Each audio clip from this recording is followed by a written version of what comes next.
कक्षा 8 के लिए अध्याय 3 समांतर रेखाएं प्रश्नावली 3.2। आज के इस वीडियो में हम प्रश्नावली 3.2 के प्रश्न 6 के हल देखेंगे। इसके पहले के वीडियो में हम प्रश्न 5 के हल देख चुके हैं और इस वीडियो में हम प्रश्नावली 3.2 के अंतिम प्रश्न 6 को देखेंगे। इसके बाद अध्याय 4 के प्रश्न आएंगे। यह प्रश्न इस प्रश्नावली का अंतिम और इस पाठ का अंतिम प्रश्न है।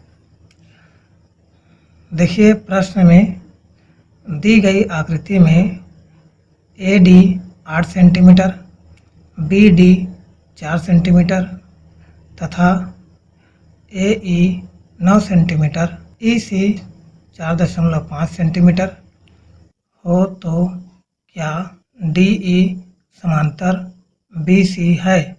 क्यों? तो इस प्रश्न के अनुसार यहाँ पर चित्र दिया गया है। इस चित्र को समझने का प्रयास करते हैं। देखिए, एक बड़ा सा त्रिभुज बना हुआ है ABC और इस त्रिभुज के बीच में एक रेखाखंड खींचा हुआ है DE और इसमें AD की लंबाई है 8 सेंटीमीटर, DB की लंबाई है 4 सेंटीमीटर, AE की लंबाई है 9 सेंटीमीटर और EC की लंबाई है 4.5 सेंटीमीटर। आप चित्र में देख सकते हैं।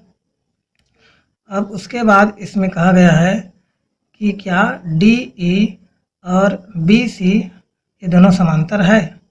तो चित्र में देखने से पता चल रहा है कि ये दोनों रेखाखंड समांतर है, क्योंकि ये एक दूसरे से समान दूरी पर स्थित है और इनको हम लोग ऐसे आगे बढ़ाएंगे तो ये एक दूसरे को बिना काटे हुए जितने दूरी पर हैं उतने दूरी पर आगे बढ़ते जाएंगे और एक दूसरे को कभी नहीं काटेंगे। तो इस प्रकार की जो रेखाएं होती हैं ये समांतर रेखाएं कहलाती हैं। तो चित्र में देखने से पता चल रहा है कि DE और BC समांतर रेखाएं हैं। लेकिन यहाँ पर प्रश्न में पूछा गया है क्यों।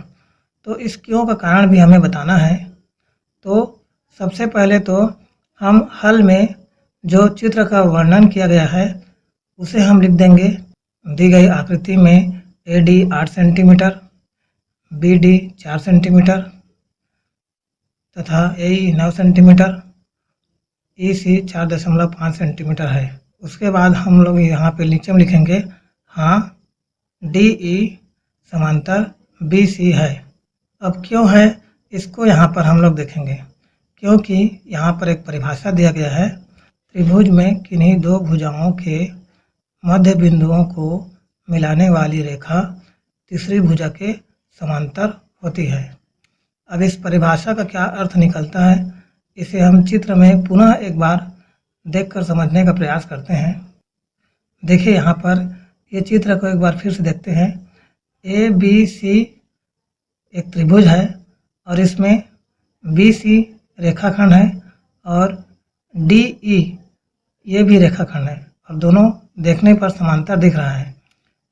और इस परिभाषा में कहा गया है कि त्रिभुज में, मान लेते हैं कि ABC त्रिभुज में किन्हीं दो भुजाओं के मध्य बिंदु, तो इसमें एक भुजा हम मान लेते हैं A से लेकर के B तक और दूसरी भुजा मान लेते हैं A से लेकर के C तक।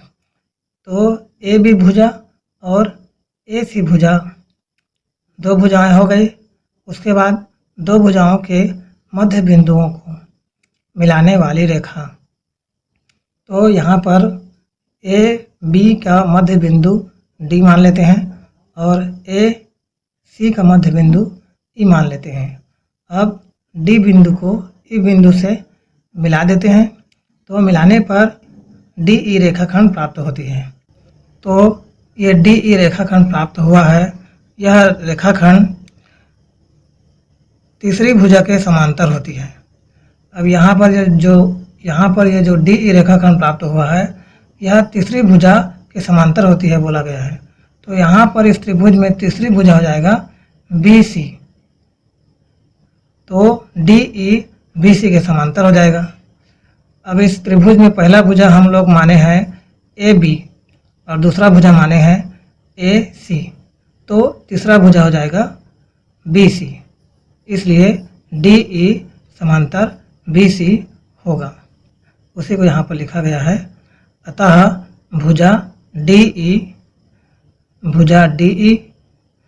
भुजा BC के समांतर होगी, भुजा BC के समांतर होगी, इसलिए DE समांतर BC है, इसलिए DE समांतर BC है।